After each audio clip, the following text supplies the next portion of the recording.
அனைவருக்கும் மாலை வணக்கம். இது சுவாமி விவேகானந்தரை பற்றிய 2வது பார்ட்டு. காலையில் சொன்ன சில விஷயங்கள், இப்போ இன்னும் சில விஷயங்கள் நான் சொல்லலாம். அந்த விஷயத்த இப்போ நான் கண்டினியூ பண்ணுறேன். விவேகானந்தருக்கு ஒரு ட்ரேட்மார்க் உங்களுக்கு தெரியும். காவி வேஷ்டி, கம்பீரமான முறுக்கு காவி வேஷ்டி கட்டி, முறுக்கான தலப்பாக, காவியிலே தலப்பாக கட்டியிருப்பார். இது எப்படின்னா, விவேகானந்தர் ஒரு தடவை ராஜஸ்தான் மாநிலத்துக்கு போகிறாரு. ராஜஸ்தான் மாநிலத்துக்கு போகும்போது அங்கே லூன்னு ஒரு நோய். அந்த லூன்ற நோய் என்னென்னா, வெப்பத்தினால வர நோய். அந்த மக்களை தாக்காமல் இருக்கிறதுக்காக அவங்க என்ன பண்ணுறாங்க, தலப்பாகை அப்படி கட்டிக்கிறாங்க. தலப்பாகனா சும்மா ஒரு ஒரு துண்டை வச்சு கட்டுறது இல்லை, அது ஒரு சேல அளவில் இருக்கும். பெரிய துணியில் தலப்பாக கட்டுறாங்க. அதை அந்த மன்னரே, ராஜஸ்தான் மன்னரே விவேகானந்தருக்கு அன்பாக கட்டி விடுறாரு. இதை எப்படி கட்டி விட்டு எப்படி கட்டுறதுன்னு சொல்லித்தராரு. அதை விவேகானந்தர், அதுவே அது அவருடைய ட்ரேட்மார்க், அதுவே அவருடைய நினைவு சின்னம், அதுவே அவருடைய எம்பளம் மாதிரி ஆயிடுச்சு. விவேகானந்தர்னா இதான்ப்பா, கையை கம்பீரமாக கட்டியிருப்பார், தலப்பா ஒன்று கட்டியிருப்பார் காவி பதில். இப்போ இந்த தலப்பா விவேகானந்தர் கட்டியிருக்கிறது ராஜஸ்தான் மன்னர் கட்டி விட்டது. அதவே விவேகானந்தர் கண்டினியூ பண்ணுறாரு. தொடர்ந்து டெய்லி அவர் ஞாபகமாகவே கட்டுறாரு. இப்போ விவேகானந்தர் இவர் தலப்பா கட்டுறது யாருக்குமே தெரியாது. இப்போ விவேகானந்தர் அந்த ராஜஸ்தானுக்கு அப்புறம் 3 வருஷம் கழித்து அமெரிக்கா போகிறாரு பாருங்க. சிகாகோவில் நடந்த சர்வ சமய சொற்பொழிவு மாநாட்டுக்கு போகிறாரு பாருங்க. அப்போ அந்த மாநாட்டுக்கு போகும்போது இவர் விவேகானந்தரை அந்த அங்கே உள்ள லித்தோ ப்ரெஸ், இப்போ லித்தோ ப்ரெஸ் இங்கே இருக்கு பாருங்க. இது மாதிரி லித்தோ ப்ரெஸ் அப்பயே இருந்துச்சு. இந்த லித்தோ ப்ரெஸ்ஸோட ஃபோட்டோகிராஃபர் இந்த ஃபோட்டோவை, விவேகானந்தரை இந்த ஃபுல் ஃபோட்டோவை எடுக்கிறாரு. எடுத்து அமெரிக்கா ஃபுல்லாக இந்த போஸ்டரை ஒட்டியிருக்காங்க. ஒட்டின உடனே எல்லாருக்கும் விவேகானந்தர் மேலே ஒரு ஈடுபாடு ஆயிடுச்சு. உலகம் முழுவதும் அப்போ தான் ரீச் ஆகுது பாருங்க. நம்ம இந்தியாவில் பிறந்து வளர்ந்த விவேகானந்தர் அமெரிக்கா முழுவதும் ரீச் ஆனதுக்கு இந்த ஒரு படம் தான் கம்பீரமாக இருக்கும் பாருங்களேன்.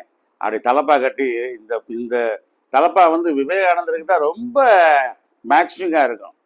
சரியா? சரி, அடுத்து விவேகானந்தர் சிங்கப்பூர் போகிறாரு. சிங்கப்பூர் போகும்போது சிங்கப்பூரில் உள்ள ஒரு புத்த கோவிலுக்கு அவர் மேலே போகிறாரு. படிக்கட்டுகள் நிறைய உள்ள கோவில். மேலே ஏறி போகும்போது மேலேருந்து 2 பேர் கம்பை வச்சு அடிக்க வராங்க. வரக்கூடாதியா, இது ஒன்லி ஃபார் புத்த துறவிகளுக்கு தான், புத்த துறவிகளுடைய கோவில், நீங்கள் வரக்கூடாது அப்படின்றாங்க. இப்போ விவேகானந்தர் கூட வந்த கைடு என்ன பண்ணுறாரு, அவங்க அடிச்சிருவாங்களான்னு பயந்துட்டு ஓடுறாரு. ஓடுற போது விவேகானந்தர் கையை பிடிச்சிட்டு, இந்து துறவி, இந்து யோகி, அதுக்கு என்ன உங்கள் மொழியிலன்னு கேட்குறாரு. அவரை அந்த மொழியில் சொல்லிட்டு ஓடிட்டாரு. உடனே அவங்க கிட்டக்கு வராங்க. எங்க சொல்லிக்கிட்டே இருக்கா, நீ பயப்படாமல் வந்துக்கிட்டே இருக்கிய அப்படின்னு விவேகானந்தர் அடிக்க போகிறாங்கல்ல. நான் ஒரு இந்து யோகி, இந்து துறவி, இந்து சாது அப்படின்னு சொல்கிறாரு அவங்ககிட்ட, அந்த மொழியில் சொல்கிறாரு.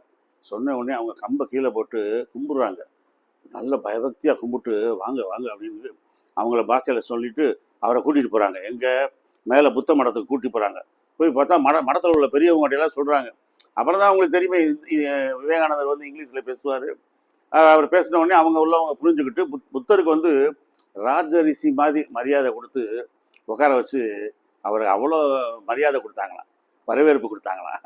எப்படி பாருங்க, புத்தருக்கு, சாரி விவேகானந்தருக்கு ராஜரிஷி மாதிரி மரியாதை கொடுத்தாங்களாம். எப்படி பாருங்க, மிகச்சிறந்த ஒரு மரியாதை. அப்போ விவேகானந்தர் சொல்கிறாரு, எதையும் எதிர்த்து துணிந்து நில்லுங்க, பயப்படாதீங்க. நான் ஒரு தடவை காட்டுக்குள்ளே போயிட்டு இருந்தேன். அப்போ ஒரு குரங்கு என்னை விரண்டுச்சு. கொஞ்சம் தூரம் ஓடினேன். ஓடின உடனே ஒரு குரங்கு 10, 20, 30 குரங்கு ஆயிரு. என்னை எல்லா குரங்குகளும் துரத்த ஆரம்பிச்சிருச்சு.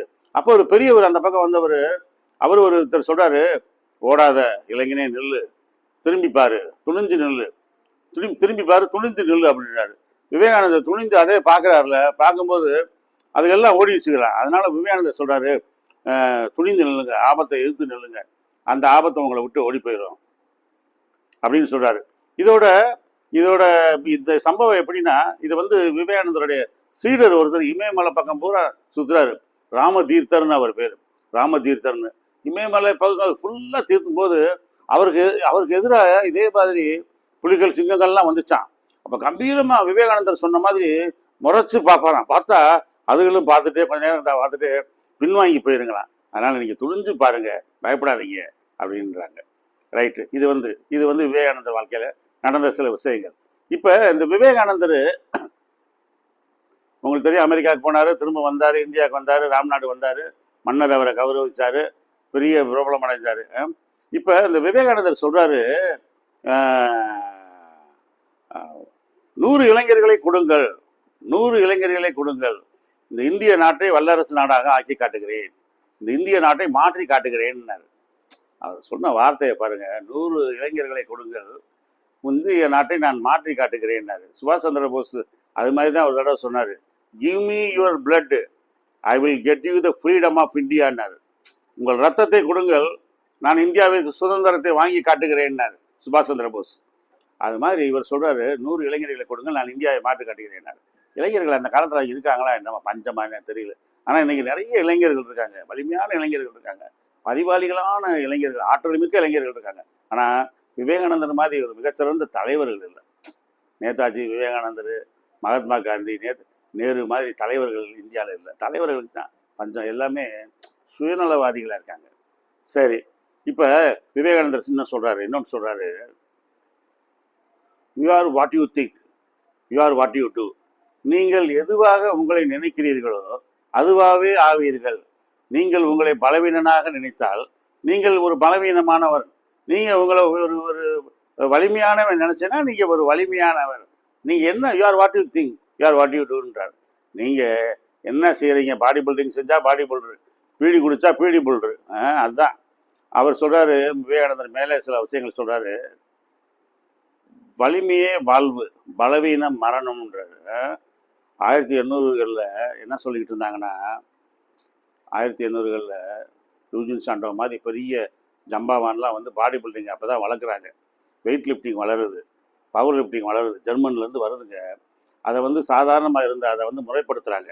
அதுக்கு என்ன அதை கரெக்டான வழியில் செய்கிறதுக்கு ஆன வழிமுறைகள், விதிமுறைகள்லாம் உருவாக்குறாங்க. அப்போ தான் ஜிம்னாசியம்லாம் தோன்றுறது. அப்போ அந்த ஜெர்மன் நாட்டில் என்ன செய்கிறாங்க, பெரிய பாரை தூக்குறாங்க. பெரிய பீர்பீப்பா வந்து சங்கிலியை கட்டி ஒருத்தர் பல்லில் கடிச்சு தூக்குவார், ஒருத்தர் சங்கிலியை உடம்புல பூரா கட்டிட்டு அதை அப்படியே ரெண்டாக உடைப்பார், ஒருத்தர் படுத்திருப்பார், மேலே பலகையை போட்டிருப்பாங்க, யானையை மேலே ஏற்றிட்டு போவாங்க, ஒருத்தர் குதிரை ஆள் உட்காந்துருப்பார், குதிரை ஏறி போவாங்க, ஒருத்தர் வந்து பெரிய இரும்பு குண்டை மேலே தூக்கி போட்டு நெஞ்சில் பிடிப்பார்.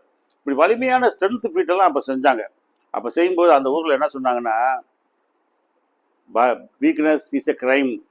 எங்கே பார்த்தாலும் ஜெர்மனில் ஃபுல்லாக ஒட்டியிருந்தாங்க. அது அப்படியே உலகம் பூரா பரவுச்சு. வீக்னஸ் இஸ் எ கிரைம், பலவீனம் ஒரு குற்றம். ஏன் சரி, குற்றத்திலிருந்து தப்பிக்கிறதுக்கு நல்லா உடற்பயிற்சி செய்ய, நல்லா வலிமையாக உடம்ப அப்படின்னாங்க. அப்போ தான் அந்த ஜிம்னாசியம், ஜிம்மெல்லாம் வந்தது. அந்த ஜிம்மெல்லாம் இப்போ செய்கிறோம் பாருங்க, அதை வெயிட் ட்ரைனிங்கு, முழுமையான வெயிட்டு, தம்பல்ஸு, தூக்கி போடுறது, ஆம்ஸ் அடிக்கிறது, இந்த எல்லா மெத்தடும் அப்போ தான் வந்துச்சு. ஜெர்மன்லேருந்து வந்து இங்கிலாந்து அமெரிக்கா வந்து அப்படியே உலகம் பூரா பரவுச்சு. சரி, இப்போ விவேகானந்தர் என்ன சொல்கிறாருன்னா, வலிமைனா நீங்கள் வலிமைக்கான மார்க்கம் என்னன்னா, நீங்கள் வந்து நீங்கள் வந்து வலிமைனா 2 வகைப்படுன்றார். ஒன்று வந்து மன வலிமை, இன்னொன்று வந்து உடல் வலிமை. உடல் வலிமை தான் இரும்பு தூக்குறது, வெயிட்டை தூக்குறது, கரலாக்கட்டை சுற்றுறது, கம்பு சுற்றுறது, ஃபுட்பால் விளையாடுறது, இதெல்லாம் உடல் வலிமை. மன வலிமை அப்படின்றது என்னன்னா, மகாத்மா காந்தி தான் அதுக்கு உதாரணம். மகாத்மா காந்தி சொல்றாரு, கேம்ஸ் பீரியடு, பிடி பீரியடு, உடற்பயிற்சி வகுப்புக்கு போகிறதுக்கு முன்னாடி சட்டையை கலட்டுறதுக்கே நான் வெக்கப்படுவேன். என் ஒல்லியான தேகத்தை பார்த்து நானே வெக்கப்படுவேன். அவ்வளோ மெலிஞ்சு பியூனியாக இருந்தேன், டைனியாக இருந்தேன். அந்த உடம்பை ஏற்றுறதுக்காக தான் அவர் வந்து ஆட்டுக்கறியும் சிகரெட்டும் அடித்தது ஒருத்தன்ட்டு வாங்கி. அப்புறமேட்டு ஆடு வயிற்றுக்குள்ள கத்துற மாதிரி சத்தம் கேட்டவுடனே மனசாட்சி பயந்தவர் போய் அவங்க அப்பாட்ட போய், அப்பா மன்னிச்சுங்கப்பா, தெரியாமல் சாப்பிட்டேன்ப்பா அப்படின்ற, தப்பு செஞ்சுட்டேன் பாட்டார். மன்னிப்பு கிடச்சிருச்சு. அந்த மகாத்மா காந்தி தான் அந்த ஒல்லியாக இருந்த ஆள் தான் நெஞ்சு பூரா வரிச்செலும்பு, அரை நிறுவாரம் பக்கிரின்னு சொன்னாங்க. லண்டனில் சொன்னாங்க, வின்ஸ்டன் சர்ச்சில் மாதிரி ஆள் சொன்னாங்க, ஆஃப் நேக்கடு பக்கிரி, ஆஃப் நேக்கடு மேன். நம்ம மதுரைக்கு வந்தப்போ தான் இந்த சோழவந்தான் இந்த பகுதியில் சுற்றி பார்க்கும்போது அவர் வந்து எல்லா விவசாயிகளும் கோமணம் கட்டியிருக்காங்க, சில பேர் வேட்டி கட்டியிருக்காங்க. ஏன்னா சட்டையே ஒருத்தர் கூட போடலையேன்னு சொல்லிட்டு சட்டையை கூட கழட்டிட்டார். அது வரைக்கும் அவர் சட்டையை கூட கழட்டிட்டார். 1930 அவர் வட்டமேஜை மாநாடு இங்கிலாந்தில் நடந்தப்ப சட்டை இல்லாமல் சால்வை போட்டு தான் போனார். சட்டை போடலை, அவர் சால்வை போட்டிருக்காரு. அவங்க பேத்தியை சொன்னாங்களாம், ஏன் தாத்தா இப்படி கிழிஞ்ச சால்வையை போட்டிருக்கீங்க அப்படின்னு. கிழிஞ்சதை மறைச்சு உள்ளே போட்டுக்கிட்டாரான். இப்போ எப்படி இருக்கு பார்த்தீங்களா அப்படின்னு சிரிச்சாரான். எவ்வளோ எளிமை பாருங்க. அதோட போய் ராணியோட உட்காந்து சாப்பிட்டாரான். எவ்வளோ பாருங்க எளிமை. ரைட்டு, அதான் மன வலிமை. அந்த மன வலிமையை நான் சொல்கிறேன், காந்தியோட உதாரணத்தை சொல்கிறேன். அந்த மன வலிமை தான் என்னாச்சுன்னா, வெள்ளைக்காரங்களுடைய துப்பாக்கி, பீரங்கி, ஆயுதங்கள் எல்லாத்தையும் ஓட வச்சு பயந்து ஓடி சுதந்திரத்தை கொடுத்துட்டு போனாங்க. இந்தாங்கப்பா வச்சுக்கோங்கப்பா உங்கள் நாட்டை அப்படின்னு. காந்தியோட அந்த மனத்திற்பம் தான், அதான் மன வலிமை தான். இதை தான் விவேகானந்தர் சொல்கிறாரு, உடல் வலிமைன்னா ஸ்ட்ரென்த்துன்னா ஃபிசிக்கு மட்டும் கிடையாது, மைண்டு இருக்கணும், மென்டல் ஸ்ட்ரென்த் இருக்கணும். மென்டல் ஸ்ட்ரென்த் உங்களுக்கு இருக்கணும்னா நீங்கள் நேர்மையானவனாக இருக்கணும்.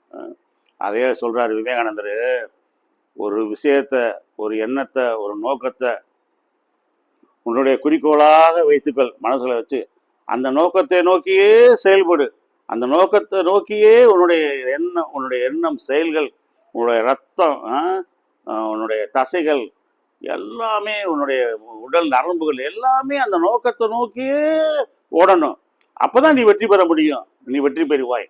இளைஞனே, உனக்கு இந்த தூக்கம் அதிகமானது, இந்த தூக்கம் உனக்கு தேவையில்லாதது, இந்த தூக்கம் உனக்கு வேண்டியது அல்ல.